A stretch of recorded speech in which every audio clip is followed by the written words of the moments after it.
We're here today in the Building F boardroom in the county's government complex on 101 Mounts Bay Road.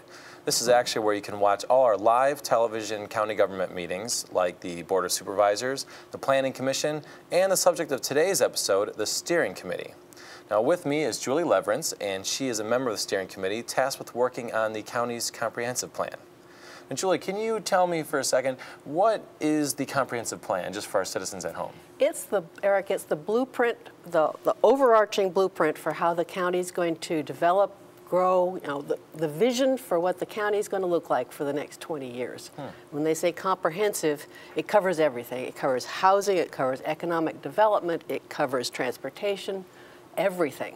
So it's a pretty big project, and it's important.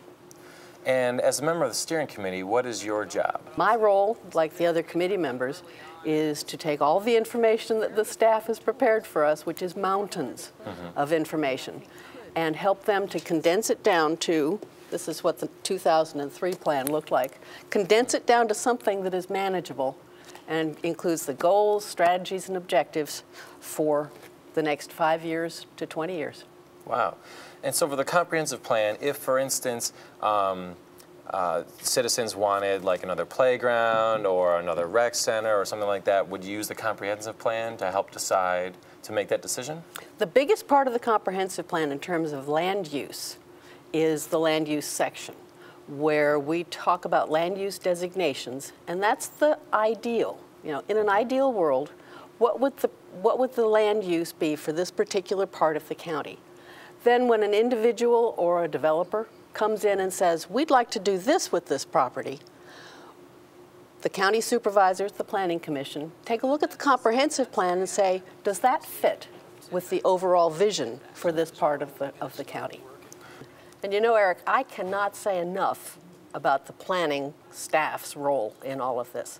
They are the ones who compile all of the documents that we have to read. They write the drafts, they come up with the strategies. They start with the 2003 plan, but there have been studies that have been conducted since then. There have been master plans that have been conducted since then. They are the ones who pull it all together, and it's been amazing the quality of the work that they've done. Wow. And with more on planning, let's meet up with Tammy Rosario. What have we been doing up to this point? How has it all come together? Well, it actually started more than a year ago, collecting all this great public input from all the citizens and business interests in the community. And it wasn't just community conversations, it was survey results through the phone, it was emails, phone calls, and presentations.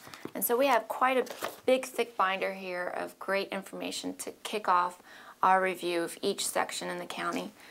So the planners go through all of that, and they start researching all the other localities through the state and through the nation to see how they're handling those topics and what's the state-of-the-art practices, how are they thinking about sustainability as it applies to their section.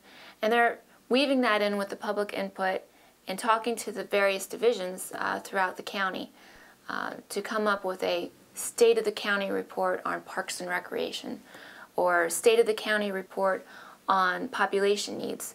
And that boils down to our technical reports and goals, strategies, and actions.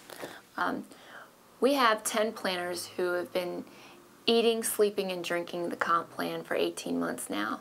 And so they're ready on cue to be the experts on the topic at the meeting. They've presented their information beforehand on jccplans.org at the steering committee materials page. And they've prepared a PowerPoint presentation, and they basically give an overview of their topic. They present the policy choices and the actions. They answer the questions from the steering committee. And finally, they facilitate a discussion with them so that they can make the decisions that go forward to the Planning Commission and Board. We're hoping to wrap up discussions with them by the end of May, and then we'll move on to a June work session with both the Board and the Planning Commission. And we're looking for a summer consideration and adoption of the comp plan by both the Planning Commission and Board of Supervisors.